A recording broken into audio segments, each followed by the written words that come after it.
네, 여러분 안녕하세요. 2011 수능 특강 오늘 예술 마지막 시간입니다. 그리고 다음 대수능 따라잡기까지 들어가는 날이죠. 자, 예술의 마지막 지문답게 요즘 예술 지문의 경향을 잘 보여주는 지문이 나왔습니다. 무슨 얘기냐? 자, 예술 지문은 있잖아, 얘들아. 요새 이렇게 모의고사 같은 거 보니까 뭐가 나오는지 알아? 뭐 어떤 현상이라든가 뭐 아니면 어떤 예술의 뭐 장르라든가 이런 거에 대해서 설명하는 그런 글들도 물론 많습니다. 우리 지난 시간에 배웠던 탄츠테아터라든가 이런 거 뭐 새로운 거 설명해 주는 거지, 그치? 이건 뭐야, 이런 거. 옛날엔 또 옛날까지는 아니고 그 전 시간에는 뭐였어? 검은고, 그치? 선생님 막 말도 안 되게 막 이런 연주를 하는 걸 보여줬던 자, 이런 검은고에 대해서 설명하는 글. 그 앞에는 뭐 열주였나? 그치? 그런 거에 대해서 설명하는 글. 이런 게 있었는데 요즘 예술 지문에 굉장히 많은 비중을 차지하는 게 또 하나가 뭐냐 하면은요. 바로 뭐가 예술이냐는 거야. 예술이란 뭔가, 즉 예술은 무엇을 표현하는 것인가? 또는 어떤 장르가 있어. 이 장르를 예술이라고 볼 수 있는가? 이런 거를, 이런 문제를 해결하는 그런 지문들이 굉장히 많이 있습니다. 그래서, 자, 예술, 반드시 뭐 독창성이 있어야 되냐? 우리 지난 시간에 키치 배웠죠, 그쵸? 키치가 과연 예술인가? 이런 논의들이 있을 수 있고요. 자, 이번 시간에 배우는 지문에서는 영화를 예술이라고 할 수 있는가? 이런 지문이 나옵니다. 결국 이거는 뭐냐? 영화는 예술이다, 아니다? 결국 뭐야? 글쓴이의 관점이 중요한, 글쓴이의 입장이 중요한 그런 어떤 주장하는 글들이 예술 지문에서도 많이 나올 수 있다는 얘기죠. 자, 우리 비문학 지문에는요, 주장하는 글과 또 설명하는 글이 이렇게 섞여 있는데 예술 여러분 그냥 무조건 설명문이라고 생각하기 쉽습니다. 하지만 이런 식으로 무엇이 예술인가? 이것을 예술이라고 볼 수 있는가? 이런 종류의 지문에서는요, 여러분 뭘 생각한다? 자, 글쓴이의 입장을 한번 따져주시면 된다는 거죠. 자, 그러면은 이번 시간 우리 역시 문제 한번 살짝 보고 들어가도록 할게요. 자, 8번 문제, 깔끔하게 세 문제. 자, 8번 문제, 보기와 같이 위글의 내용을 재구성했을 때 적절하지 않은 것은 어머, 또 고마운 문제 나왔네, 그치? 자, 보기는 뭐라는 거냐?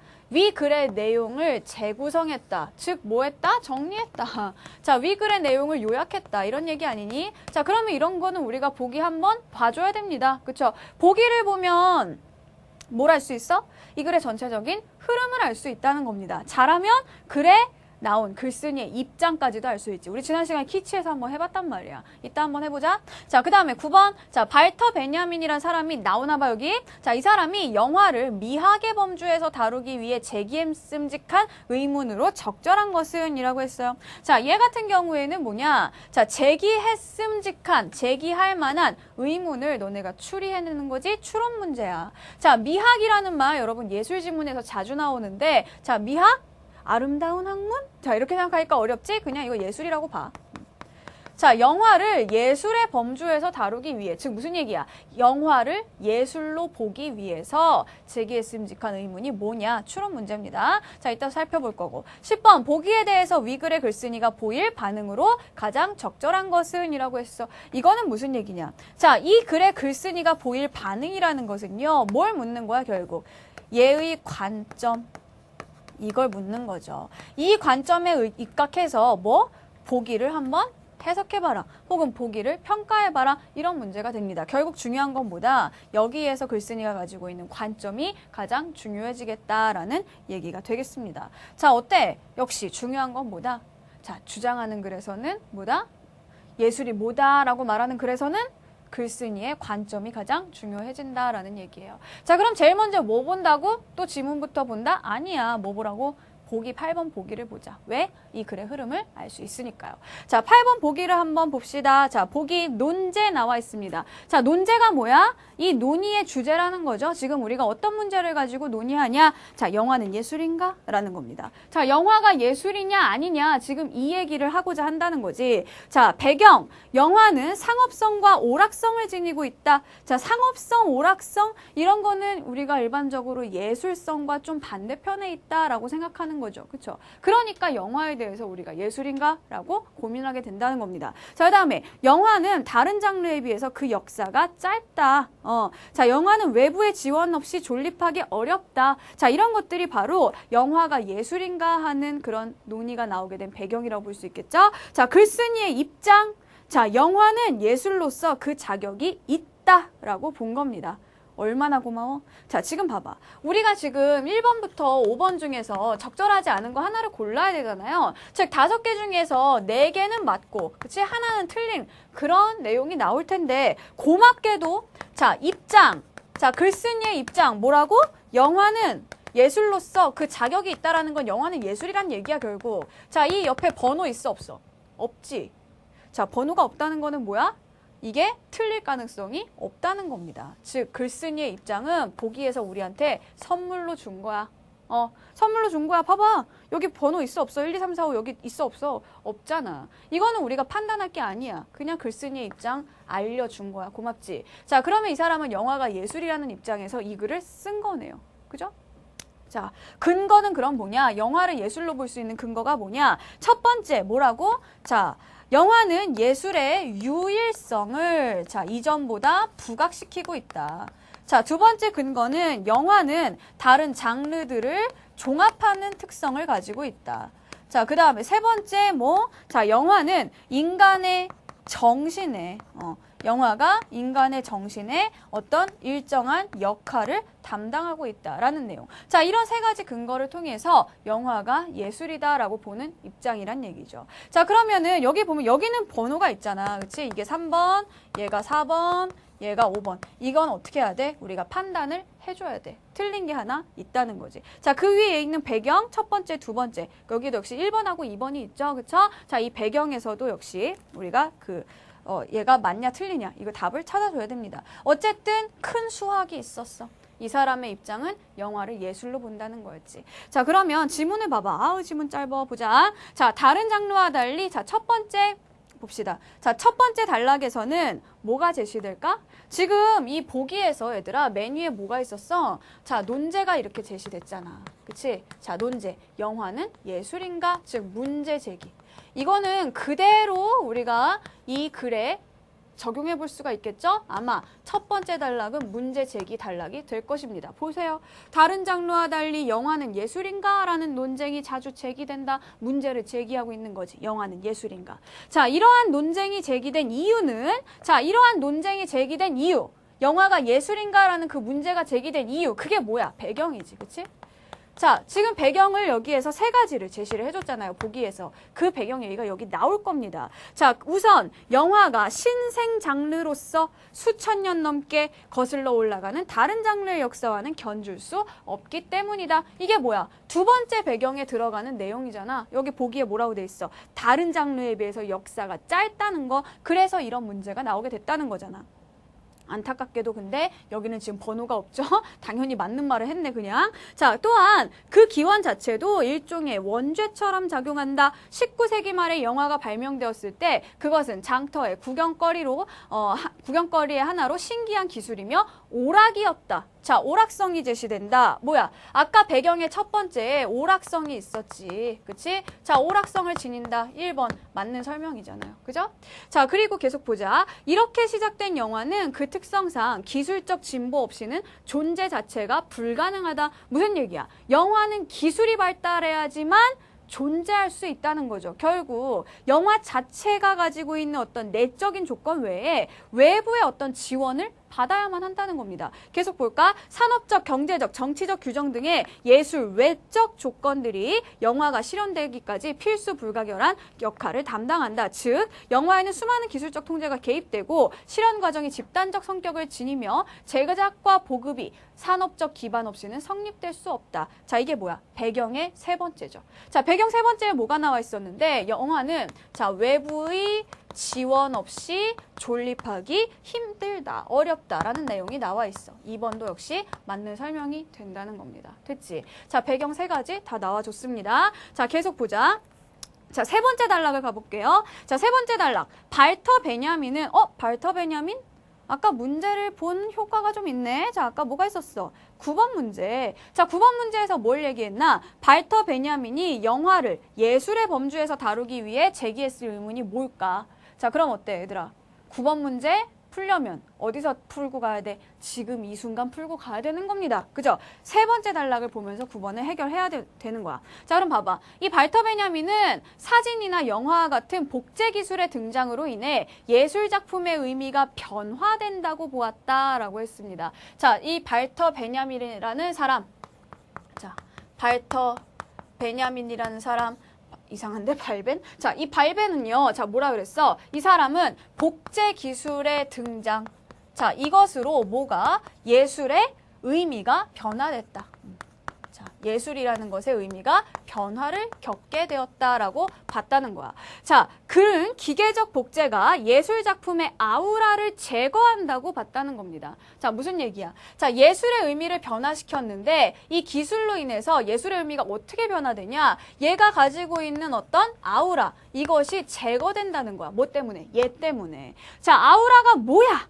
몰라도 돼. 나오지? 예술 작품이 지니는 성스러운 분위기로 해석될 수 있는 아우라가. 즉, 이때 아우라는 뭐야? 이 예술 작품이 지니는 어떤 성스러운 분위기라는 거야. 자, 그게 예술 작품의 복제 가능성으로 인해 사라진다는 것은 작품의 무게와 위험이 상실된다는 것을 의미한다. 즉, 자, 발터 베냐민의 견해는 이겁니다. 복제 기술로 인해서 예술의 의미가 변화를 겪는데 그 의미의 변화는 뭐냐? 바로 예술 작품이 아우라를 잃어버린다는 거야. 아우라를 잃어버리게 되면 뭘 잃어버리게 되는 거냐? 작품의 무게나 위험, 자, 이런 것들도 잃어버리게 된다는 얘기야. 그치? 자, 그리고 즉 작품의 유일무이성은 얘들아, 유일무이가 뭐야? 하나밖에, 오직 하나밖에 없어. 둘도 없어. 이런 얘기잖아. 그치? 즉 작품의 유일무이성은 종교적 가치에 필적하는 예술의 고유한 가치를 부여하는데 이러한 가치가 이러한 가치, 이러한은 반드시 어디서 찾아와라? 바로 앞에서 찾아오라 그랬지. 자, 그러한 가치, 이러한 가치는 뭐예요? 예술의 고유한 가치. 이게 복제 기술의 발전으로 상실된다. 즉, 자, 아우라를 없애고 무게와 위험을 없애고 작품의 유일무이성. 이것이 유일무이성이 작품의 어떤 가치를, 그죠? 자, 예술의 고유한 가치를 부여하게 되는데, 자, 복제 기술의 발전으로 인해서 이 가치가 사라진다. 결국 이게 사라지게 된다는 거죠. 왜? 복제하면 자꾸 똑같은 게 나오는 거잖아. 복제 인간이 뭐야? 나랑 똑같은 인간이 하나 생기는 거잖아. 그잖아. 자, 세상에 나는 나 하나뿐이어야 되는데. 그치? 너네가 사랑하는 노현서 선생님은 한 명인데. 자, 복제 기술이 발달해서 또 2명이 생겼다. 그럼 내가 유일하니? 아니잖아. 그죠? 자, 그러면은 아까 유일성 있었던 것 같아. 여기 봐봐. 자, 예술로 볼 수 있는 근거 중에 하나가 뭐다? 1번 첫 번째가 뭐였어요? 영화는 예술의 유일성을 이전보다 부각시키고 있다라고 했단 말이야. 자, 유일성이 더 부각되냐? 아니야. 유일성은 사라진다고 봤습니다. 복제 기술로 인해. 그치? 자, 그러니까 3번 뭐야? 잘못 정리한 거잖아. 얘가 답인 거야. 됐지? 답 나왔어. 자, 계속해서 본다. 자, 그래서 어쨌든 베냐민은요, 뭐야? 영화라는 것이, 복제 기술이라는 것이, 영화와 같은 복제 기술이라는 것이 작품의 유일성을 없애버렸다. 그치? 자, 그래서 이런 아우라를 상실하게 되었다. 자, 이것을 뭐라고 봤다? 베냐민은 이 아우라의 상실을 예술사에서의 진보로 판단한 것이다. 자, 이 변화를 뭘로 봤다? 진보로 봤다는 겁니다. 자, 그러면 얘들아, 이 말 속에 사실은 뭐가 들어있어? 가치 판단이 들어있습니다. 가치 판단, 즉 이게 좋다 나쁘다, 이게 옳다 그르다, 이런 게 가치 판단이잖아. 그죠? 자, 여러분 오늘 선생님이 중요한 개념 하나 짚어주고 갈게. 바로 뭐냐? 이런 거야. 우리가 지문을 보다 보면 변화라는 말이 나올 때가 있고 변질이란 말이 나올 때가 있고 진보라는 말이 나올 때가 있습니다. 자, 이 중에서 변화라는 것은 가치가 개입되어 있지 않은, 즉 가치 판단이 없는 말이에요. 변화해서 좋다, 변화해서 나쁘다. 그러니까 변화라는 말 자체에 좋다, 나쁘다의 뜻은 안 들어있다는 거죠. 단지 A라는 것이 B로 바뀌었다라는 뜻만 들어있습니다. 하지만 이 변질이나 진보라는 것은 변화의 또 다른 이름이죠. 변화의 또 다른 이름이면서 뭐야? 변화의 어떤 가치를 부여합니다. 그래서 변화했는데 그게 내가 보기에 좋아. 그럼 그걸 뭘로 보는 거야? 진보라고 생각하는 거야. 한 걸음 더 나아간 변화라고 본다는 거죠. 근데 변화했는데 나는 저 변화가 싫어. 이런 뭐라고 하는 거야? 변질이라고 하는 겁니다. 변질된 음식을 먹으면 배가 아파요. 선생님 노로바이러스 걸렸었다니까. 자, 이 변질된 음식을 먹었었던 것 같아. 자, 이 변질이라는 것은 뭐다?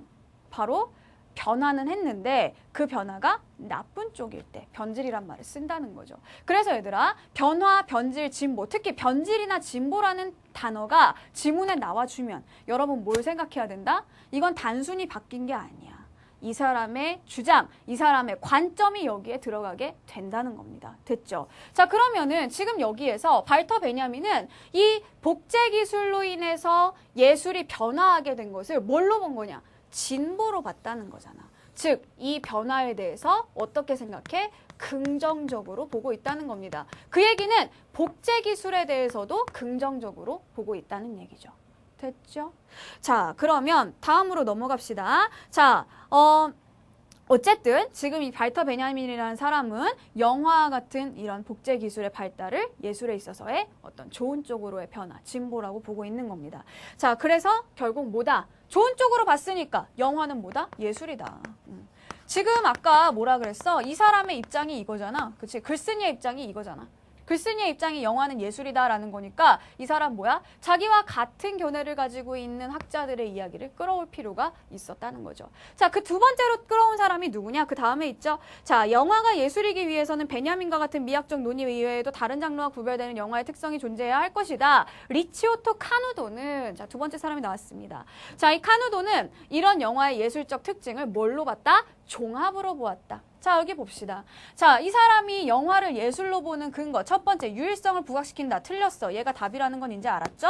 자, 장르를 종합시킨다. 이게 바로 뭐야? 여기 나오는 카누도의 견해가 되는 겁니다. 자, 영화의 예술적 특징을 종합으로 본다. 자, 그는 자신이 설정한 예술 체계, 곧 회화와 조각의 종합인 건축과 시와 문용의 종합인 음악을 최종적으로 다시 종합한 것을 영화로 보고 있다. 이렇게 해서 그는 영화를 모든 예술의 특성을 종합한 제7의 예술로 규정했다. 어쨌든 장르가 종합되어 있다라는 측면에서 카누도의 견해를 가지고 와서 영화가 예술이다라고 이 사람 말하고 있는 거야. 자, 마지막이죠. 자, 이와 더불어 그럼 뭐가 나오겠어? 이게 나오겠네. 그치? 자, 이 내용이 나와야겠네. 자, 이와 더불어 예술로서의 영화는 기계적 재생과 복제의 도구만 있으면 다 되는 것이 아니라 자, 이것만 있으면 되는 게 아니라 자, A가 아니라 B잖아. 자, A가 아니라 B. 자, 이런 거는 분명 나중에 바꿔치기 슬쩍 시도할 겁니다. 문제 내는 사람들이 내기가 좋거든요. 자, A가 아니라 B라고 했으면은 A와 B에 들어가는 거 너네가 정리 확실히 안 해놓으면 나중에 니네 또 헷갈린다. 살짝 바꿔치기 해놓으면. 자, 무슨 얘기야? 자, 기계적인 재생, 복제의 도구 이것만 있으면 돼? 아니라는 거지. 이것만 있으면 되는 게 아니라 이거에다가 플러스 뭐가 더 있어야 된다는 얘기야. 자, 뭐가? 자, 그것들이 영화적 표현 수단으로 전환되어야 자격을 갖출 수 있다. 그렇다고 표현 가능성 그 자체가 영화를 예술로 만드는 충분 조건이 되는 것은 아니다. 얘들아, 선생님 니네 선생님 또 충분 조건, 필요 조건 뭐가 뭐지? 몰라도 된다 그랬어. 중요한 건 아니라는 거야. 뭐? 자, 기계나 복제만 있어서 되는 거는 아니고 뭔가 영화적인 표현 수단이 있어야 돼. 근데 또 그렇다고 해서 영화적인 표현 수단, 표현 가능성만 있다고 해서 되는 것도 또 아니라는 거잖아. 그러면 결국 결과적으로 필요한 거는 뭐냐? 얘도 있고 얘도 있는데 이것만으로는 안 되고 거기에 더 중요한 정말 본질적인 뭐가 더 필요하다는 거잖아. 그게 뭐냐는 거야. 자, 뭐냐? 자, 영화가 지속적으로 발전시켜온 기술, 가령 클로즈업 이중이나 가속 및 감속 화면, 오버랩 등은 인간의 감각에 새로운 인상을 준다. 예술이 인간의 정신에 영향을 주는 점을 고려한다면 이러한 인상들은 서로 조직되고 연쇄되어 인간적 감정을 환기하는 데까지 나아가야 영화는 예술인가라는 논쟁에서 자유로울 수 있을 것이다. 즉 무슨 얘기야? 자, 이런 거 다 좋아. 하지만 이런 것들을 통해서 최종 목적지는 어디다? 인간적인 감정을 환기할 수 있어야 한다. 단순히 그냥 우리의 눈에 보이는 것, 귀에 들리는 것, 감각으로만 끝나서는 안 되고 이것이 인간적인 감정으로 이어져야 한다는 겁니다. 됐죠? 자, 그러면 우리 8번 했고 9번 볼까? 자, 발터 베냐민이 영화를 미학의 범주에서 다루기 위해 제기했음직한 의문. 즉, 발터 베냐민 여기 있죠, 발벤. 자, 이 발벤 같은 경우에는 자, 무슨 얘기를 했냐? 이 사람이 영화를 미학의 범주에서 다룬다. 아까 이야기했듯이 미학이라는 것은 다른 이름으로 예술입니다. 자, 영화를 예술로 보기 위해서 이 사람은 어떤 이야기를, 어떤 의문을 제기했겠냐는 거죠. 자, 그러면 니네 막 혼자 추리하지 마. 자, 이걸 가지고 하는 거야. 자, 이 사람은 무슨 얘기를 했냐 하면은요. 자, 복제 기술이라는 거에 대해서 이야기를 했습니다. 복제 기술은 뭐다? 예술의 의미를 변화시켰다는 거죠. 아우라를 없앴다는 거야. 그러면서 작품의 유일무이성을 제거해버린 거죠. 그쵸? 즉, 예술이 지니고 있었던 어떤 고유한 가치, 이런 거를 복제 기술이 제거했다라고 본 겁니다. 그쵸? 자, 그러면 이거에 대해서 이 사람은 나쁘게 생각했니? 아니야. 뭐라고 했어? 진보라 그랬단 말이야. 자, 복제 기술이 예술의 의미를 변화시키는 것에 대해서 긍정적으로 보았다라고 볼 수 있다는 거죠. 그죠? 자, 이거에 대해서 긍정적으로 봤다. 자, 그렇다면 자, 예술의 의미라는 것은 과연 무엇인가? 예술의 의미라는 건 무엇인가? 과연 유일무이한 것만이 예술인가? 이거 외에 그러면 유일무이성이 없어지면 예술의 모든 특성이 다 사라지는가? 이런 걱정을 하지 않았겠냐? 그지? 이런 의문을 가지지 않았겠니? 자, 이 사람 복제 기술에 대해서 거부감 있어요, 없어요? 없단 얘기야. 이거를 진보라고 봤으니까, 이걸 긍정적이라고 봤으니까 이 사람은 복제 기술에 대해서 거부감이 없습니다. 그쵸? 그리고 꼭 고유한 가치를 가지고 있어야 된다? 그렇게 생각하지 않는다는 얘기지. 즉, 복제 기술은 뭐야? 예술의 의미에 대해서 이런 것이 없어도 예술이라는 그런 생각을 우리에게 가지게 하게 했다는 거죠. 그렇죠? 자, 그러니까 그러면 이 사람이 제기한 의문은 뭐냐? 복제되는 건 예술이 아니야? 그렇지 않다는 거야. 그래서 정답은 뭐? 1번이지, 1번. 봐봐. 복제 기술이 예술의 일반적 성격을 변화시키고 있는가? 자, 사람들이 예술에 대해서 가지고 있는 인식, 예술의 의미만 변화시킨 거지 복제가 되었다고 해서 예술 자체가 변한 것은 아니라는 겁니다. 그렇죠? 그냥 고유성만 사라진 거야. 고유성이 사라지면 그게 예술이 아니야? 전혀 그렇지 않다는 얘기지. 그래서 정답은 뭐? 1번이라는 거야. 자, 봐봐 얘들아. 4번 같은 경우에 자, 이 사람이 지금 고유성을 중요시하냐? 아니잖아. 근데 4번에서 고유의 가치를 회복시켜야 되냐? 이런 생각 안 했겠죠. 그쵸? 자, 5번 보면은, 자, 복제된 예술작품을 거부하려고 그러냐, 이 사람이? 아니야. 이 사람 복제를 좋게 생각한단 말이야. 그러니까 4번하고 5번은 아예 이 사람의 생각이랑 관계가 없다는 겁니다. 이 사람의 생각과 반대가 되는 거죠. 자, 그 다음에 2번, 3번 봐봐. 자, 대중예술이 복제기술로 순수예술을 타락시키냐? 그런 말 나와? 순수예술의 타락 이런 말은 아예 언급조차 안 됐죠? 글에 나오지 않은 거는 생각할 필요 없는 거야. 자, 그 다음에 3번. 자, 복제기술은 예술가를 부유한 사업가로 변모시키냐? 여기에서 예술가가 부유해졌다 이런 얘기 나와요? 아예 알 수 없는 부분이죠. 그렇죠? 2, 3번은 아예 알 수 없는 부분이기 때문에 추론에서도 빠지면 되는 겁니다. 아시겠죠? 자, 그래서 정답은 뭐다? 1번이다. 과연 복제가 예술의 모든 다른 면까지 다 없애버리냐? 다 변화시켜버리냐? 그렇지 않다는 얘기죠. 자, 그래서 9번의 정답은 1번. 자, 마지막으로 10번 봅시다. 자, 보기에 대해서 위글의 글쓴이가, 자, 위글의 글쓴이, 이 사람, 뭐야? 영화를 예술로 보는 그런 입장이었죠. 그쵸? 글쓴이의 입장만 잘 정리하고 있으면 된다 그랬습니다. 자, 이 글쓴이가 보일 반응으로 가장 적절한 것은 이라고 했어요. 자, 보기를 보니까 뭔 얘기가 나와. 근데, 자, 봐봐. 뭐 좀 어려운데, 무슨 얘기인지 모르겠는데, 자, 우리가 본문에서 봤던, 지문에서 봤던 단어들이 있습니다. 찾아볼래? 자, 지문에서 봤던 단어 하나 있어, 하나. 어딨어? 둘째 줄. 힌트, 둘째 줄. 중간쯤. 뭐야? 감각이지, 감각. 그치? 자, 지금까지 우리가 쭉 봐왔던 내용들 중에요. 있는 거 감각밖에 없습니다. 자, 무슨 얘기야? 자, 뭐니? 지금 감각에 대한 얘기를 해. 감각에 대한 내용이 들어가 있던 단락이 뭐지? 마지막 단락이었어. 그치? 자, 마지막. 자, 마지막 단락의 내용은 뭐였냐 하면은요. 자, 뭐야? 영화라는 것은 뭐니? 이런 기계적인 어떤 기술, 뭐 복제 기술, 표현 가능성 이런 것들을 통해서 어떤 감각을 만들어내죠. 그 감각을 통해 인간의 감정에 영향을 미친다라는 내용이 마지막에 나와 있었단 말이야. 자, 그러면 결국 뭐야? 이 보기에 어쩌고 저쩌고 말은 많이 하고 있지만 결국 이거는 영화가 불러일으키는 감각에 대해서 그것이 어떤 효과를 미치느냐 이 얘기를 하기 위해서 끌어온 예시라는 거지. 그렇다면 우리는 다른 거 다 필요 없고 마지막 단락에서 답을 찾아내야 됩니다. 그죠? 자, 그러면 자, 이 보기는 결국 이 다섯 번째 단락의 표현에 따르면 뭐가 되는 거야?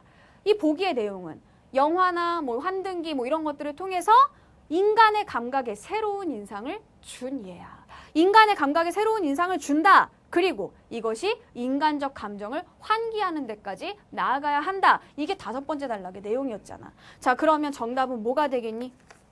이런 감각과 감정 이런 말 들어가 있는 거 하나밖에 없어. 정답 뭐야? 2번이죠. 그렇죠? 자, 영화적 표현 수단은 감각의 자극에 그치지 않고 뭐 잠재된 정서가 감정이잖아. 그죠? 자, 그래서 이런 정서를 환기할 때 그 기능을 제대로 발휘하는 것이다. 2번이 정답이 되겠습니다. 자, 1번 같은 경우에는 봐봐. 1번, 영화가 예술성을 확보하기 위해서는 기존에 개발한 영화적 표현 수단을 적극적으로 활용해야 된다. 얘들아, 표현 수단만 있다고 해서 돼? 아니야. 뭐라 그랬어? A가 아니라 A만으로 되는 게 아니라 B가 반드시 있어야 된다. 즉, 이건 뭐야? A와 B가 같이 있어야 된다는 거지. A뿐만 아니라 B인 거지. 그치? 자, 그래서 A와 B가 같이 있어야 되는데 지금 이것만 가지고 된다는 거야? 안 되잖아. 1번 그래서 안 되는 거야. 그 다음에 5번 같은 경우에 보세요. 자, 5번. 영화가 다른 예술과 동등한 지위에 이르기 위해서는, 즉 쉽게 말해서 영화를 예술이라고 하기 위해서는 영화적 표현의 재생과 복제의 기능까지 포괄하도록 해야 될 것이다. 봐봐. 자, 재생과 기계적 재생과 복제의 기능까지 포괄해야 된다. 중요한 건 뭐지? 얘만으로는 안 된다 그랬잖아.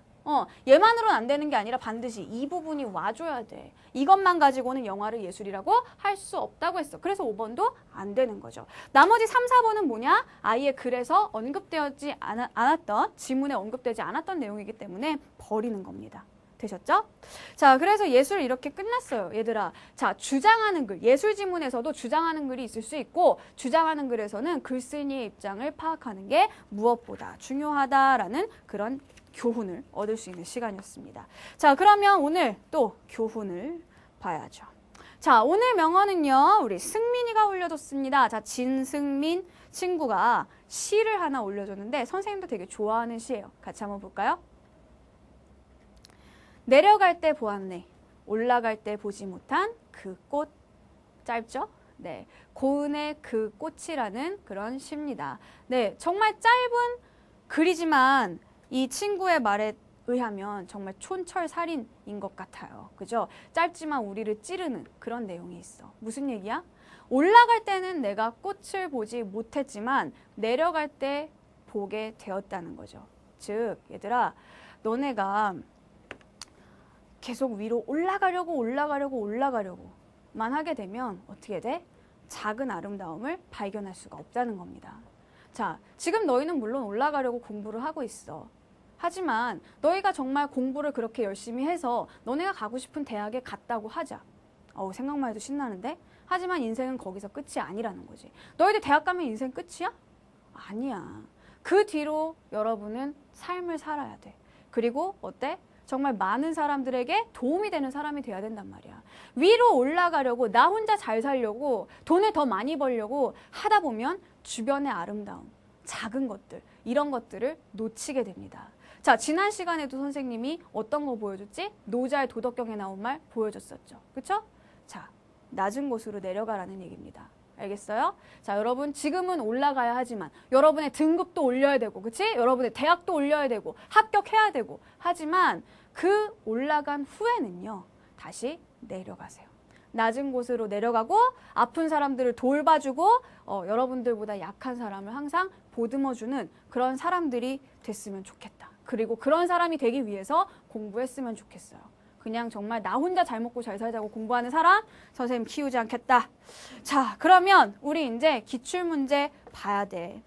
자, 우리가 지금까지 인문, 사회, 예술을 했습니다. 자, 비문학에는 3개의 영역이 더 있죠. 그게 뭐니? 과학, 기술, 그리고 언어 생활이야. 자, 이 3개를 왜 묶어놨을까? 자, 이 3개는요. 봐. 우리 EBS 교재에서 수능 몇 프로 연계돼? 70% 연계되지. 그치? 그 70% 연계의 핵심이 되는 부분이 바로 이 과학, 기술, 언어 생활이 될 수 있다는 얘기입니다. 작년 같은 경우에 연계되었을 때 주로 어떤 것들이 연계됐냐? 우리 이 비문학 지문에 나와 있는, EBS 교재에 나와 있는 개념, 원리, 그래프 혹은 기계의 구조 이런 것들이 모의고사와 수능에서 계속해서 출제가 되어 왔다는 거죠. 결국 여러분들이 이 EBS 교재를 수능 연계에 제대로 활용하기 위해서는 어떻게 해야 되냐? 바로 교재에 나와 있는 새로운 개념이라든가 여기에 나와 있는 어떤 원리라든가 아니면 그래프 있죠? 그림? 기계의 구조? 이런 것들은 반드시 이해하고 가야 됩니다. 외우라는 얘기가 아니야. 암기는 아무런 소용이 없어요, 얘들아. 수능은 암기 시험이 아니야. 선생님 저는요 외우는 건 자신 있는데 수능 특강 다 외울까요? 절대 그러지 말라고 선생님이 얘기했지, 그치? 자, 이해하고 이게 어떤 원리로 작동을 하는 건지 이런 것들은 반드시 이해를 하고 넘어가시라는 겁니다. 또 너네 어디 가서 선생님이 외우랬어 이런 소리 하지 마. 알았지? 자, 그래서 여기 나왔던 것들 우리가 앞으로 배울 것들은요 여러분이 그 원리를 이해하시면 나중에 지문에 나왔을 때 적용이 가능하겠죠. 그렇죠? 단순히 외우는 건 안 돼. 왜? 똑같이 나오지 않으니까. 똑같이 나오진 않으니까. 하지만 그 원리를 이해하신다면 분명 다른 부분에 적용하실 수 있을 거라는 겁니다. 아시겠죠? 자, 그러면 우리 이제 작년에 나왔던 과학 이 부분을 한번 풀어봐야 돼요. 자, 얘들아, 과학이라는 거는 있잖니 분명 과학에는 어떤 개념과 원리가 제시될 겁니다. 인문계 학생들이 정말 힘들어하는 게 이 과학과 또 기술 부분이야. 근데 선생님 늘 얘기하지 과학 지문은 과학 문제 아니란 말이야. 과학 시험 아니야. 여러분 어디까지나 언어 시험을 보고 있는 겁니다. 그렇기 때문에 다른 지문이랑 다를 게 없어요. 언어에서 언어적인 정보를 통해서 답을 이끌어내면 된다는 얘기야. 핵심 개념이 뭐며 단계 1단계, 2단계, 3단계가 뭐고 이런 것들만 여러분들이 좀 주의해주면 된다는 거죠. 자, 그리고 과학에서는 이런 게 나와. 특히 실험이나 이런 거 하게 되면은요. 자, 뭐뭐 할수록 그치? 뭐뭐 할수록 뭐뭐 한다. 이런 거. 이런 구조 잘 봐주면 돼. 이런 구조 잘 봐주면은 쉽게 답 찾을 수 있어요. 자, 뭐야? 사회에서 그래프랑 비슷한 거야. 자, 그럼 일단 우리 작년에 나왔던 그 과학 지문 한번 볼게요. 자, 5문제 있나? 자, 문제 한번 먼저 살펴보고 오자. 자, 1번 문제. 자, 1번 문제 윗글의 내용과 일치하는 것 내용일치 문제입니다. 내용일치 문제는 뭐? 바꿔치기 주의해라 라고 했죠? 2번. 자, 윗글과 보기를 함께 읽은 후의 반응으로 적절하지 않은 것은 이라고 했어요. 자, 이 경우에는 뭐예요? 보기에 뭔가 새로운 정보가 있네. 그치? 자, 그래서 이 새로운 정보, 뭐 새로운 역법, 뭐 이런 게 나와 있어. 근데 보기를 살짝 한번 훑어봐봐. 자, 여기 보니까 어떤 말이 자꾸 나오냐? 역법이라는 말이 나오지, 그치? 역법. 자, 그리고 뭐 음력이라는 말 나오지, 그치? 뭐 양력 뭐 이런 말 나오지. 자, 이런 걸로 봤을 때, 자, 이 글은 뭐와 관련된 내용이겠냐? 역법이랑 관련된 내용이에요. 선생님, 역법이 뭐예요? 자, 역법, 음력, 양력, 이 역자가 같은 역자 아니겠니? 결국 뭐? 달력할 때 그 역자야. 날짜를 계산하는 방법이라는 거야. 결국 이번에 나온 이 과학 지문은 뭐다? 날짜 계산하는 방법에 대해서 얘기하고 있는 거야. 자, 됐어요? 그 다음에 3번. 기억과 니은의 비교. 자, 서로 다른 두 항목을 비교하는 문제. 우리 지금까지 많이 해봤습니다. 그쵸? 이거는 뭐, 자, 동그라미와 세모로 표시해가지고 그때 해주면 되는 거지. 자, 그 다음에 4번. 자, A를 이해하기 위해서 보기를 활용할 때 가나다에 해당하는 것은 이라고 했어요. 자, 이거는 뭐야? 보기를 보니까 새로운 어떤 상황이 나와. 이건 뭐예요? 다른 상황에 적용해보는 겁니다. 그쵸? 결국에는 뭐야? 얘들아, 이거 잘 봐. A를 이해하기 위해잖아. 그치? A가 더 어려운 거야. 자, 지문이 어려우니까 뭐야? 보기라는 다른 상황을 주는 거죠. 그래서 얘를 활용해서 얘를 이해할 수 있다. 그러면 너네 이게 이해 안 되면 뭘 보면 돼? 얘를 보면 된다는 거지. 그죠? 다른 상황에 적용하는 것 같아서 이게 더 어려워 보이지만 문제를 가만히 뜯어보면 얘를 통해서 얘를 이해할 수 있게 해준다는 겁니다. 보기가 더 쉬운 예라는 거야. 그래서 여러분이 A 부분을 볼 때 이거를 먼저 봐줄 거예요. 제가. 알았지? 자, 그 다음에 5번. 자, A의 의로와 쓰임이 가장 가까운 것은 이라고 해서 이거는 뭐냐? 어휘의 어떤 문맥적인 의미를 묻는 어휘 문제가 되겠습니다. 근데 보통 어휘 문제라고 하면은 동사나, 그치? 형용사나 이런 거 나오잖아. 그치? 명사 이런 거 나오는데 이번엔 특이하게 뭐 조사가 나왔었던 거야. 약간 애들이 힘들어했어. 힘들어할 필요 없어. 푸는 방법, 쉽게 푸는 방법 알려주도록 할게. 자, 그러면 지문으로 한번 가보도록 할게요. 자, 지문을 읽는데 우리 지금 여기에 내용일치 문제가 하나 있었단 말이야. 자, 내용일치 문제가 있었다는 걸 너네가 알았다면 지문을 읽을 때 반드시 너네 염두에 둬야 될 게 있다? 자, 뭐냐. 내용일치 문제를 염두에 두고 여러분이 지문을 미리 처음부터 그렇게 읽지 않으면 나중에 가서 또 하나하나 찾아오려니까 너무 힘들어지는 거야. 자, 보세요. 선생님 뭐라고 얘기했지? 자, 내용일치 문제는 반드시 어떻게 해라? 여기에는 바꿔치기를 주의해라. 그죠? 자, 바퀴가 아니고 자, 바꿔치기에 반드시 여러분들이 주의를 해야 됩니다. 이 출제하시는 분들이 자꾸 뭘 바꿔나 여러분 헷갈리라고. 세 가지야. 세 가지가 바뀝니다. 첫 번째, 주어 바꿔치기. 이게 가장 일반적인 거야. 주어를 바꿔치기 할 때. 자, 원래는 A가 그런 건데 B가 그런 거라고. 이런 식으로. 주어 바꿔치기가 가장 일반적이야. 제일 많은 거니까 알아두세요. 자, 그 다음에 두 번째는 뭐냐. 자, 이게 아니고 자, 원래는 일부인데, 그러니까 다 그런 게 아니라 일부만 그런 건데 마치 이것을 전부 그런 것인 것처럼 바꿔치기 하는 경우. 그러니까 내용일치 문제를 보다가 너네가 약간 요런 느낌 주는 단어들 있지? 모든, 항상, 뭐 반드시 뭐 이런 거 있잖아. 그치? 자, 모든, 항상, 반드시, 전부 이런 말들. 자, 이런 말들이 나와 있을 때는 반드시 너네가 뭘 찾아봐라? 자, 그게 정말 다 그럴까? 모든 것에 해당되는 것일까? 일부만 그런 것은 아닐까? 이걸 의심하고 들어가라는 얘기야. 알겠지? 자, 그 다음으로 바꿔치는 게 뭐냐? 원인과 결과야. 자, 원래 자, 이것이 원인이 되어서 이 결과가 나온 건데 자, 문제에서 선택지에서는 어떻게?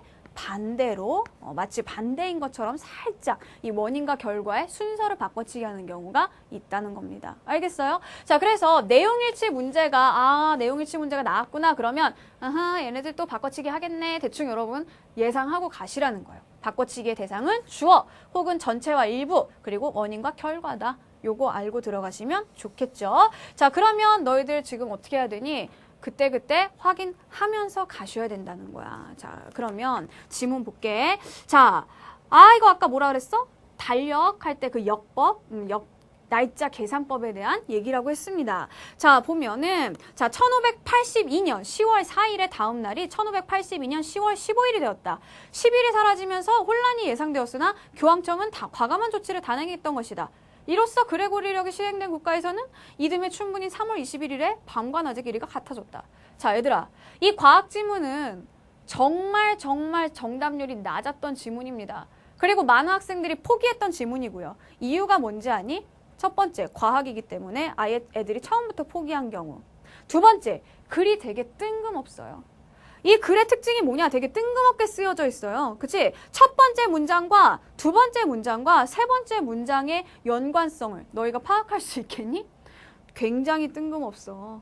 얘네들이 첫 번째, 두 번째, 세 번째 문장이 어떤 관계인지 참 이거를 따져보기가 어렵다는 거야. 그래서 처음 딱 세 문장 읽고서 포기한 거지.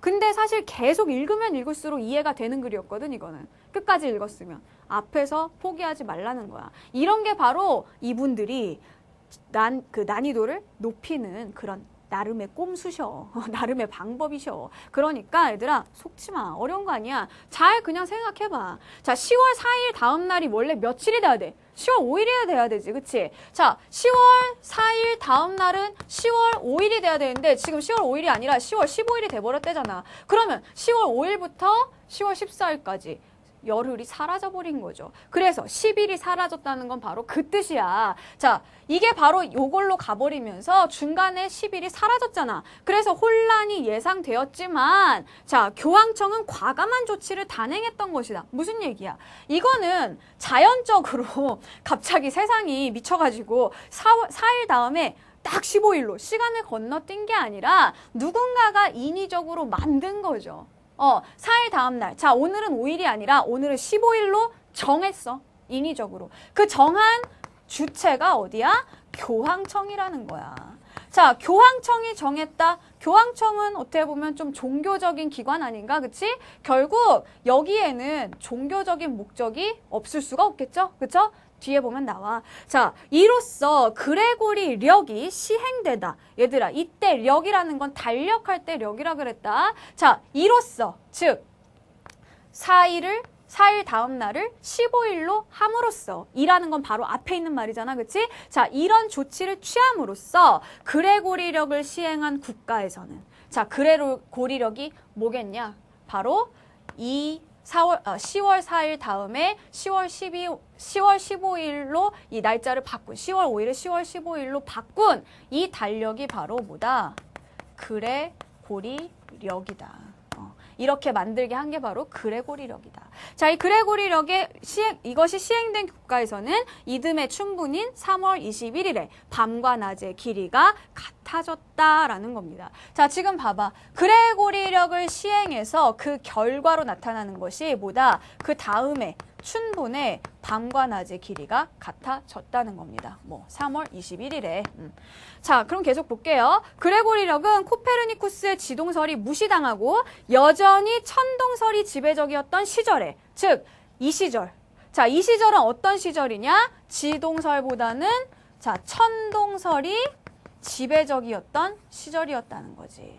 자, 그러면 이것도 역시 뭐야? 바꿔치기 대상이 됐죠. 그쵸? 자, 지금 지배적인 거는 천동설입니다. 그런데 1번에 5번 볼래? 자, 여기 뭐라고 돼 있냐? 자, 그레고리력이 선포된 시점에는 뭐가 지배적이었다? 지동설이 지배적이었다라고 했잖아. 주어 바꿔치기 해버린 거지. 그치? 자, 아니야. 지동설이 아닌 천동설이 지배적이었어.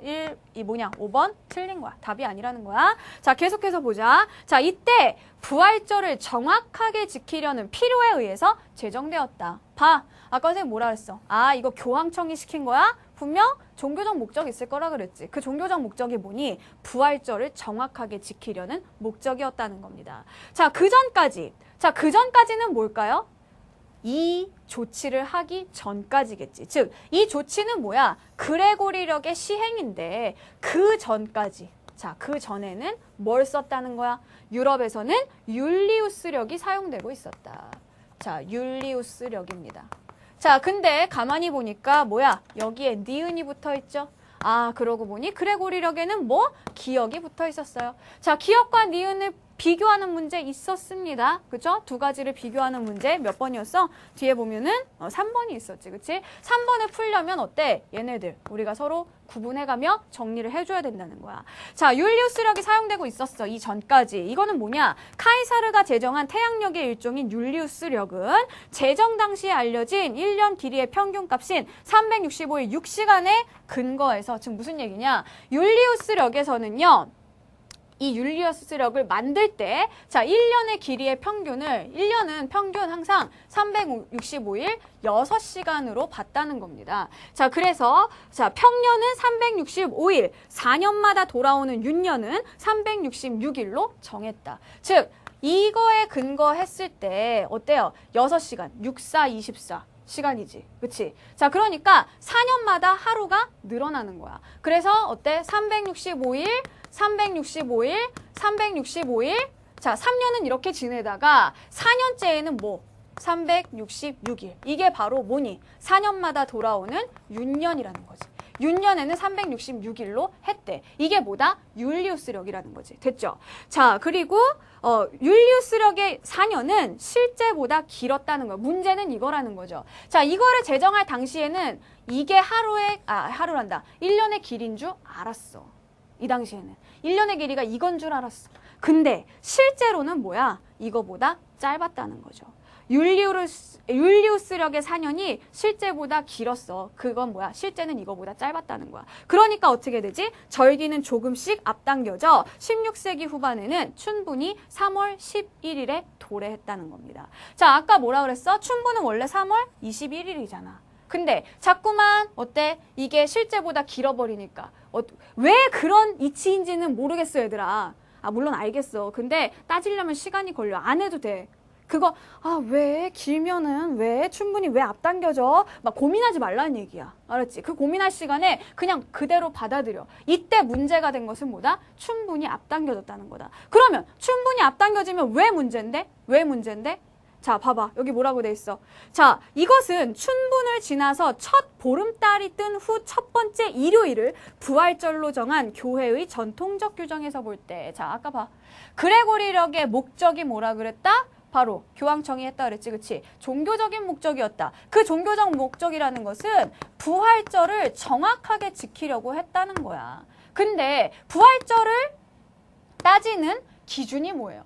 자, 부활절을 따지는 기준은 춘분이야, 맨 처음에, 그치? 일단 춘분 날짜가 확실해야 그 다음 보름달로 해가지고 따질 수 있다는 거지. 근데 춘분 날짜가 확실하지 않아. 이게 자꾸만 땡겨지다 보니까 부활절도 정확해지지가 않는 겁니다. 그죠? 그런 종교적인 목적에 의해서 자, 이런 거를 만든 거지. 그래서 이것이 바로 부활절을 정확하게 지키지 못하는 문제를 낳았다. 그것이 교황 그레고리우스. 자, 그레고리우스. 봐. 그레고리력이 여기서 나온 거겠지, 이름이, 그치? 자, 그레고리우스가 13세가 역법 개정을 명령한 이유였다. 그래서 그레고리력이 된 거예요. 자, 그레고리력의 기초를 놓은 인물은 릴리우스였다. 그는 당시 천문학자들의 생각처럼 복잡한 천체 운동을 반영하여 역법을 고안하면 일반인들이 어려워할 거라고 봤다. 그래서 어때요? 자, 봐봐, 얘들아. 천문학자들의 생각처럼 복잡하게 막 이렇게 하면 그냥 일반 사람들이 어려워하니까 어떻게 한다고? 좀 쉽게 만들어줬다는 거죠. 율리우스력처럼 눈에 보이는 태양의 운동만을 근거로 1년의 길이를 정할 것을 제안했다. 그런데 무엇을 1년의 길이로 볼 것인가가 문제였고 릴리우스는 반세기 전에 코페르니쿠스가 지구의 공전 주기인 항성년을 1년으로 본 것을 알고 있었다. 자, 봐봐. 이제 조금 어려워지기 시작하는 거야. 자, 왜? 아까 우리 어디 갔니? 4번 문제 같은 경우에 보니까 우리가 이런 문제를 풀어야 돼. 4번 살짝 봐봐. 가나다가 각각 뭔지를 우리가 생각해내야 되네? 그지? 자, 근데 가나다에 들어가 있는 말들을 보니까 항성, 항성년, 회기년 막 이런 말이 있어. 아, 이게 뭔지도 모르는데 이 문제를 어떻게 풀어? 자, 어떻게 풀긴. 자, 그림이 있잖니. 그치? 얘들아, 과학 지문의 그림은 너네를 괴롭히기 위해서 나온 게 아니라 너네를 도와주기 위해서 나온 거야. 자, 그러면 선생님 이 부분 그림 보면서 A 부분 설명하도록 할게. 같이 한번 보자. 자, 지금 봐봐. 여기 보시면은요, 태양이 있고 지구가 있어. 이 지구는 태양 주위를 돌아. 그치? 그리고 별이 있네? 얘가 항성이라는 거야. 항성은 딴 게 아니야. 별이야, 별. 그치? 근데 지구는 태양 주위를 돌지만 이 별은, 항성은 태양 주위를 도니? 안 돌아. 항상 그 자리에 있어. 그래서 항성인 거야. 자, 그러면은 한번 보세요. A를 보자. 자, 항성년은 위의 그림처럼, 자, 이 그림을 보면서 생각하라는 거야. 태양과 지구와 어떤 항성이 일직선에 놓였다가, 지금 이 상태죠. 그쵸? 이 그림처럼 태양과 지구와 어떤 항성이 일직선에 놓였다가 다시 그렇게 될 때까지의 시간. 즉, 지금 일직선에 있잖아. 얘가 이렇게 돌아가지고 또다시 일직선이 되기까지의 그 시간을 뭐라고 한다? 항성년이라고 한다는 겁니다. 됐죠? 그러나 릴리우스는 교회의 요구에 따라 절기에 부합하는 역법을 창출하고자 했기에 항성년을 1년의 길이로 삼을 수 없었습니다. 그는 춘분과 다음 춘분 사이의 시간 간격인 회기년, 얘들아, 춘분과 다음 춘분 사이의 시간 간격이라는 것은 지구가 어떤 위치에 있을 때, 뭐 예를 들어 이 위치에 있을 때 밤과 낮의 길이가 같다고 합시다. 그럴 때 또다시 밤과 낮의 길이가 같아지는 그 위치로 돌아오기까지. 즉, 이때 이 항성은 중요해? 항성의 위치는 중요하지 않아. 지구하고 태양의 관계만 보는 거야. 그래서 얘가 이 자리에 있다가 한 바퀴를 돌아서 다시 이 자리에 오기까지. 자, 이 시간 간격을 뭐라고? 회기년이라고 한다는 거야. 이 회기년이 항성년보다 짧다는 것을 알고 있었기 때문이다. 자, 봐봐. 회기년이 뭐보다? 항성년보다 짧아요. 자, 이런 것도 바꿔치기 대상이 될 수 있다는 거야. A보다 B, B보다 A 이런 식으로. 자, 그래서 항성년과 회기년의 차이는 춘분 때 지구의 위치가 공전 궤도상에서 매년 조금씩 달라지는 현상 때문에 생긴다. 자, 이거 굳이 알아야 될까? 일단 몰라도 돼. 얘기 안 하면. 자, 얘들아, 이 상황이 지금 항성년과 회기년이 이해가 됐니? 안 됐어? 안 됐으면 뭘 봐야 돼? 보기 봐야지. 자, 봐봐. 4번의 보기 보세요. 자, 4번 문제는 뭐였냐? 우리가 지금 읽은 이 A를 이해하기 위해서 보기의 도움을 받는 겁니다. 자, 지금 태양, 지구, 항성. 우리는 이걸 멀리서 볼 수 있는 입장이 아니야. 그치? 우리는 이 지구에 살고 있는 보이지도 않는 막 그런 입장이란 말이야. 자, 그러니까 이거를 쉽게 이해하기 위해서 보기의 상황을 봐. 자, 모시에 있는 원형 전망대 식당은 그 식당의 중심을 축으로 조금씩 회전한다. 자, 철수는 창밖의 폭포에 가장 가까운 창가 식탁에서 일어나 전망대의 회전 방향과 반대 방향으로 창가를 따라 걸었다. 자, 지금 봐봐. 가장 중심에 있는 게 뭐야? 얘가 식당의 중심이지. 그리고 이 식당의 중심을 기준으로 해서 이 주위를 돌고 있는 애가 누구야? 철수지. 그치? 자, 철수가 뭐를 보고 걸었지? 폭포를 보고 걸었지. 그죠? 이런 관계라는 거야. 그래서 이 식당 자체는 조금씩 돌아가고 있고요. 그쵸? 철수는 이 식당이 돌아가는, 회전 식당이 돌아가는 반대 방향으로 걸어가고 있고요. 그러면서 뭐래? 자, 철수가 한 바퀴를 돌아 그 식탁으로 돌아오는데, 즉 철수가 이 식탁에 앉아 있었다고 합시다. 이 식탁에 있다가 한 바퀴 돌아서 이 식탁까지 돌아오는 그 시간. 자, 중심과 이 식탁의 관계만 있는 거지. 폭포랑 상관없이. 이 시간이 뭐라고? 57초가 걸렸대. 이 57초가 뭐야? 회기년이죠. 그렇죠? 자, 그런데 폭포에 가장 가까운, 즉, 자, 태양이란다. 식당의 중심과 철수와 폭포가 일직선이 될 때 폭포랑 얘가 제일 가깝겠지. 그치? 자, 폭포에 가까운 데서 시작을 해서 폭포에 가까운 데까지 돌아오는데 몇 초? 60초가 걸렸대. 이게 뭐야? 항성과 일직선이 되는 데에서 다시 일직선이 될 때까지 돌아오는 시간. 이게 바로 항성년이잖아. 이게 60초였다는 얘기지. 됐지? 무슨 얘기인지 알겠어? 자, 회기년은 어때요? 항성년보다 짧다 그랬잖아. 됐어요. 자, 그러면은 지금 문제도 해결된 거야. 지금 뭐니, 여기에서? 자, 뭐야? 철수는 뭐지? 지구야. 57초는 뭐지? 식탁에서 식탁으로 돌아오는 회기년이야. 그지? 자, 그 다음에 뭐니? 폭포에 제일 가까운 데로 다시 돌아오는 거는 항성년, 즉 60초. 이게 된다는 거죠. 그쵸? 자, 그래서 정답 몇 번? 5번이 된다는 거야. 자, 이 상황 항성년이 뭔지, 회기년이 뭔지 이해됐죠? 그리고 4번 문제도 풀렸죠? 자, 그럼 다시 돌아가도록 하겠습니다. 자, A 밑으로 한번 가자. 자, 릴리우스는 이 현상의 원인. 얘들아, 이 현상이라 그랬어. 자, 이 바로 앞에 이는요, 그 바로 앞에 있는 말을 받아준다 그랬죠? 그럼 이 현상은 어떤 현상이야? 지구 위치가 공정 궤도상에서 조금씩 매년 달라지는 현상이죠. 그 현상의 원인에 대해서는 뭐라고? 접어뒀다는 거야. 이거에 대해서는 일단 덮어놨어. 자, 그러면 그거 어디서 찾을 수 있겠냐? 어딨냐? 어디서 찾는 게 아니라 이거 무슨 문제랑 관련 있냐? 내용일치 봐봐. 자, 1번에 보시면은요. 4번 봐봐. 자, 4번을 보시면은 이 릴리우스가 천문 현상의 원인 구명, 즉 원인을 밝혀내는 일에 관심이 있었어요? 아니야. 뭐라 그랬어? 자, 그 원인을 밝혀내는 것은 뭐? 접어둔다고 했잖아. 잘못됐죠? 그쵸? 4번도 틀린 거야. 아까 5번 틀렸었다 그랬지? 그치? 자, 계속 보자. 자, 그래서 이건 접어두고 당시 가장 정확한 천문 데이터를 모아놓은 알폰소 표에 제시된 회기년 길이의 평균값을 채택하자고 했다. 그 값은 365일 5시간, 5시간, 49분, 16초였고 이 값을 채용하면 새 역법은 율리우스력보다 134년의 하루가 짧아지게 되어 있다. 자, 봐봐. 아까 전에 우리 그 율리우스력에서 자, 율리우스력 이게 니은이었죠. 그쵸? 이때 하루의 길이는 하루란다. 1년의 길이는 365일 6시간이었어. 그치? 자, 그런데 기억. 이게 뭐야? 그레고리력이지. 그레고리력에서 릴리우스는 뭐라 그랬어요? 하루가 365일 몇 시간? 5시간 49분 16초라 그랬니? 그치? 자, 그러면 이렇게 봤을 때 그레고리력의 1년이 어때? 율리우스력의 1년보다 짧죠? 그쵸? 자, 이거 왜 하는 거야? 기억하고 니은 우리 비교해줘야 된다는 겁니다. 그죠? 자, 일단 이렇게 해놓고 자, 릴리우스는 연도가 4의 배수인 해를 윤년으로 삼아서 하루를 더하는 율리우스력의 방식을 받아들이되 자, 율리우스를 완전히 배척한 것이 아니라 이 방식을 받아들이긴 합니다. 자, 얘가 어떻게 한다 그랬지? 이 평균을 맞추려다 보니까 자, 이런 게 있었죠. 자, 율리우스력 같은 경우에는 어떻게 했어요? 365, 365, 365 마지막에 366으로 가는 그런 방법을 그대로 받아들여요. 그러되 뭐야? 보완을 했어.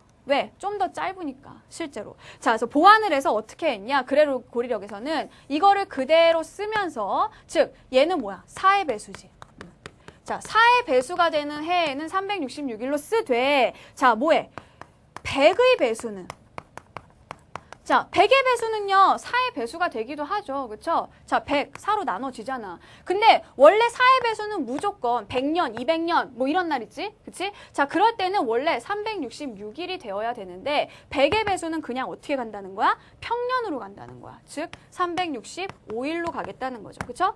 자, 그리고 뭐? 400의 배수. 이때는 360 다시 6일로 가는 그런 규칙을 뭐? 추가했다는 겁니다. 기본은 이거를 따르되 100의 배수, 400의 배수에서는 뭐 365일, 366일 이 규칙을 추가한 게 뭐다?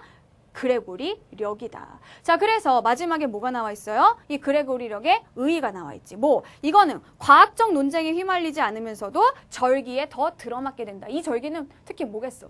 부활절이겠죠. 그렇죠? 부활절을 정확하게 지키려고 이걸 만든 거니까. 그 결과 새 역법은 종교적 필요를 떠나 일상생활의 감각과도 잘 맞아서 오늘날까지 즉 우리가 현재 쓰고 있는 것은 뭐다? 그레고리력이다라는 그런 얘기가 되겠습니다. 자, 그러면 1번 문제 다시 우리 확인하자. 자, 이거 뭐야? 자, 위글의 내용과 일치하는 거 일단 4, 5번은 아닌 거 알죠? 자, 1번 보자. 자, 두 역법 사이의 10일의 오차는 자, 무슨 얘기야? 이게 자 10월 4일에서 바로 10월 5일이 아니라 15일이 됐지. 열흘이 사라졌단 말이야. 이게 얼마 만에 일어난 일이지? 단 하루 만에 일어난 일 아니야? 그치? 바로 다음날 일어난 거야. 근데 거기 보면 뭐라 그랬어? 조금씩 나누어 몇 년에 걸쳐서 수정됐다. 무슨 몇 년이야? 하루 만에 이렇게 됐는데 1번도 틀린 얘기지. 자, 그 다음에 2번 과학계의 반대에도 불구하고 얘들아 여기서 과학계의 반대 있었니? 그런 거 찾을 수 없지요. 남은 거 하나네. 3번 봐. 릴리우스는 교회의 요구에 부응해서 역법 개혁안을 마련했다. 아까 이 그레고리력을 만든 사람이 릴리우스인데 그레고리력을 시행한 이유가 뭐다?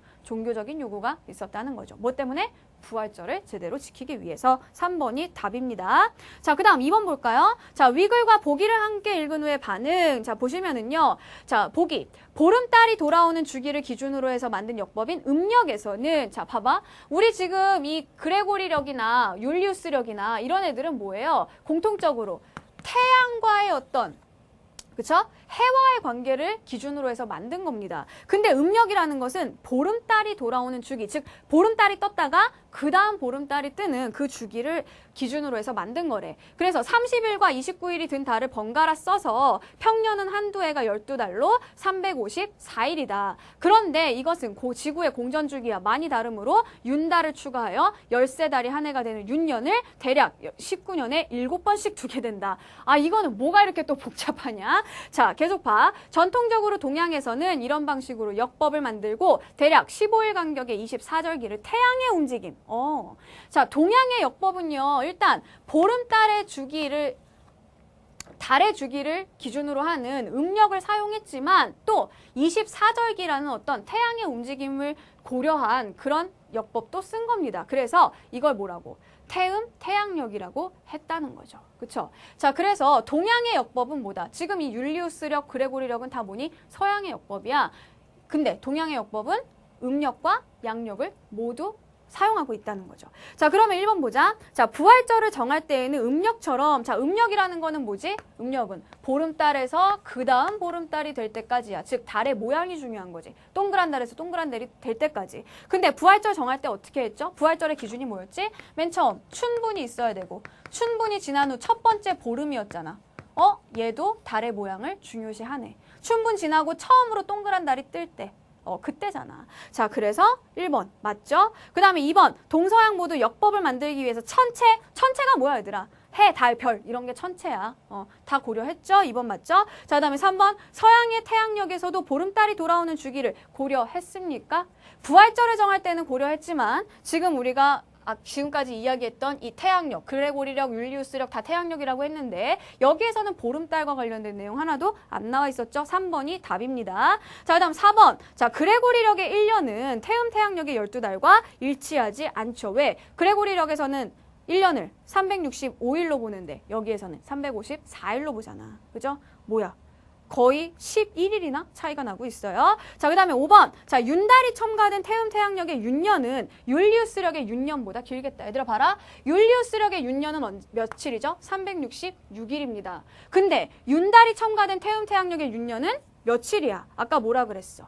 자, 평년은 원래 354일인데 자, 여기에다가 뭐가 더해지죠? 윤달을 추가해서 아예 뭐야? 윤달을 추가해서 아예 한 달을 더해버리는 거야. 한 달은 뭐야? 30일 혹은 29일이라 그랬어. 그러면 거의 384일? 383일? 이 정도가 되지. 당연히 얘보다 길어지지. 이게 훨씬 더 커진다는 얘기죠. 그러니까 뭐야? 이게 율리우스력의 윤년보다 긴 게 되는 겁니다. 그래서 이번에 정답 3번이죠. 넘기자. 자, 3번 봅니다. 기억과 니은 비교. 자, 드디어 비교하는 문제가 나왔다. 그레고리력과 율리우스력을 비교합시다. 자, 먼저 1번. 자, 기억과 니은에서 서기 1700년은 모두 윤년이다 라고 했어요. 자, 봐봐. 기억에서 윤년은 그레고리력에서 윤년은 어떤 때죠? 자, 그레고리력은 일단 율리우스력을 일단은 받아들이는 거야. 그래서 어떻게? 365, 365, 365 해가지고 자, 4의 배수인 여기 써놨네. 그치? 자, 4의 배수인 해를 일단 윤년으로 삼습니다. 그쵸? 그런데 자, 이거는 율리우스력에서 무조건 4의 배수는 다 윤년으로 하는 건데 그레고리력은 거기에다가 추가를 했지. 뭘 추가했어? 똑같이 4의 배수라도 자, 100의 배수에서는 윤년을 써 안 써? 안 쓰는 거야. 100의 배수는 그냥 평년으로 가서 365일로 가는 거죠. 그렇죠? 그리고 400의 배수에서는 400도 100의 배수이지만 400의 배수에 가면 얘는 다시 윤년으로 가서 366일을 쓴다 그랬잖아. 그러면은 지금 우리가 1번에서 따지고자 하는 게 뭐냐면 1700년이야. 그죠? 자, 1700년 같은 경우에 얘는 뭐가 되겠니? 얘는. 자, 먼저 율리우스력에서 따져준다면 1700은 4로 나눠봐. 나눠지지. 그치? 끝에 00이면 4로 나눠지는 거야. 자, 이게 율리우스력에서는 뭐가 돼? 윤년이 돼. 그런데 자, 그레고리력으로 오게 되면 이 1700은요. 400으로 나눠지니? 자, 이거 400의 배수 돼? 안 돼. 그치? 자, 400의 배수는 아니고 뭐야? 100의 배수가 된다는 거죠. 그러니까 이때 그레고리력에서 1700년은 윤년이다 아니다? 아니다. 100의 배수이기 때문에 평년으로 봐야 한다. 그러니까 1번은 뭐야? 틀린 거죠. 그렇죠? 기억과 니은에서 1700년은 모두 윤년이다? 아니라는 거야. 여기에서만 윤년, 기억에서는 평년이 돼야 됩니다. 그래서 1번 틀렸네? 자, 그러면은 얘들아 3번 여기서 같이 하고 가. 3번 봐봐. 기억을 쓰면 니은을 쓸 때보다 윤년이 더 자주 돌아온다? 얘들아 자주 돌아온다는 건 뭐지? 윤년이 더 많다는 거지. 자, 둘 중에 뭐가 더 윤년이 많아? 얘는 4의 배수 무조건 윤년으로 쳤지. 근데 여기에서는 100의 배수는 윤년에서 빼버렸지. 그러면 얘가 윤년이 더 적은 거 아니니? 그죠? 자, 그러니까 뭐 기억이 더 잘 돌아오냐, 니은이 더 잘 돌아오냐? 얘가, 즉 이 율리우스력, 니은이 훨씬 자주 돌아오는 겁니다. 그러니까 3번도 틀렸죠? 이거 뭐야? 기억, 니은 두 개 바꿔치기 해버린 거지? 자, 그 다음에 2번 봐. 자, 기억은 니은보다 더 정확한 관측치를 토대로 제정되었다. 뭐라 그랬어? 릴리우스가 정확한 천문 데이터를 바탕으로 해서 획인형 길이를 채택을 했다라고 했잖아. 2번이 정답이 되는 겁니다. 자, 4번. 니은은 기억보다, 자, A는 B보다 이런 게 중요해. 절기에 더 잘 들어맞는다. 야, 절기 뭐가 더 잘 맞아? 끝에 뭐라 그랬어? 얘가 더 절기에 잘 맞는다고 했잖아. 그러니까 4번 틀렸죠. 자, 그 다음에 5번. 자, 보편적으로 쓰이는 거 뭐야? 보편적으로 쓰이는 거. 기억이죠. 현재. 그리고 뭘 더 먼저 만들었네? 얘를 먼저 만들었잖아. 근데 뭐? 니은은 기억보다 나중에 제정됐다고? 헛소리하고 있어. 그치? 5번도 틀린 겁니다. 3번의 정답 2번이죠. 4번 아까 했죠? 자, 5번 봅시다. 자, 과학은 다 해결이 됐는데 마지막으로 어휘 문제가 남았습니다. 자, 이 어휘 문제 결국 뭐냐? 문맥을 묻는다는 거야. 자, 오늘의 개념이야.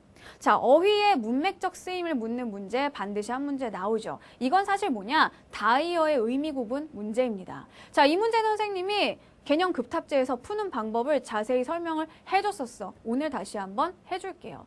얘들아, 다이어라는 거는 하나의 단어가 여러 개의 의미를 지닌다는 거야. 여러 개의 위치에 들어갈 수 있다는 거죠. 여러 개의 의미로 쓰인다, 여러 개의 기능을 갖는다. 이런 뜻입니다. 근데 너희가 이 다이어를 의미로 접근하게 되면, 이게 지금 의미를 물어보잖아. 의미로 접근하게 되면 헷갈려요. 선생님 뭘로 접근하라 그랬지? 다이어 문제, 문맥적 의미 문제 반드시 구조로 접근하시라라고 얘기를 했습니다. 자, 그래서 원래는 구조로 접근을 해야 돼. 자, 다이어 문제는 자, 문장 구조로 접근한다. 자, 근데 얘 같은 경우에는요. 이 문제 같은 경우에 구조가 소용이 없어. 왜? 우리가 구조를 볼 때 주로 보는 게 뭐냐 하면은 조사. 그 뒤에 어떤 조사가 붙어 있냐 이걸 통해서 봤거든? 근데 이거는 뭐야? 이 다이어 자체가 조사가 나와버렸지. 그치? 어떤 명사가 나왔으면 그 명사 뒤에 어떤 조사가 붙냐 이걸 가지고 구조를 파악을 할 텐데 이번 같은 경우에 아예 조사 자체를 물어봐. 그래서 구조에서 만약에 해결이 안 됐다. 자, 그러면 다음 단계로 넘어가야 됩니다. 자, 이 다음 단계가 바로 뭐냐? 뭐? 단어를 바꿔봐, 너네가. 너네 맨날 바꿔치기만 당했지 이제는 너네가 바꿔보라는 얘기야. 무슨 얘기야? 지금 이 A가 의로란 말이야. 이 부분을 보시면은요. 자, 윤년으로 삼다라고 돼 있을 거야. 그치? 윤년으로 삼아 이렇게 돼 있지? 자, 구조로 너희들이 접근을 했을 때 자, 윤년으로 뒤에 나와 있는 말이 삼다잖아. 그치? 그러면은 이 삼다라는 말은요. 뭐야? 이 의로의 쓰임이 같다면 보기의 어떤 부분에 들어갈 수 있어야 된다는 거지. 그럼 다시 봐보세요. 자, 1번 보면 자, 플라스틱으로 만들었다. 만들었다 대신에 삼다를 넣어보라는 거야.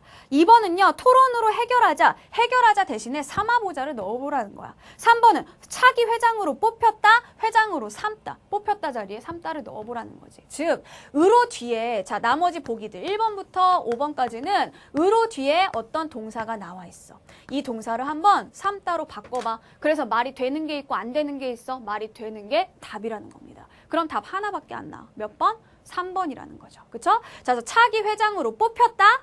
동창회가 그 사람을 차기 회장으로 삼았다라는 얘기잖아. 그지? 자, 그래서 이 의로는 뭐야? 신분, 자격 이런 것들을 나타내는 조사다라는 거죠. 의미로 접근하면 헷갈린다? 구조로 접근하고 구조로 안 되면은 단어를 한번 바꿔보란 얘기예요. 아시겠죠? 자, 그래서 정답 3번 됐다. 자, 어때 얘들아? 과학. 어려워. 그래. 어려운 건 선생님이 인정할게. 근데 과학적 지식을 묻는 게 아니야. 기억과 니은 그리고 나와 있는 숫자 잘 계산만 해주면 된다. 알았지? 절대 힘들어하지 마세요. 자, 오늘도 긴 시간이었어. 너무 수고 많았고요. 자, 다음 시간 기술인데 너네가 그 어려워하는 기술이야. 어렵게 생각하지 말고 한번 쭉 읽고 풀어봐. 별로 안 어려워. 문제 2개밖에 없어. 알았죠?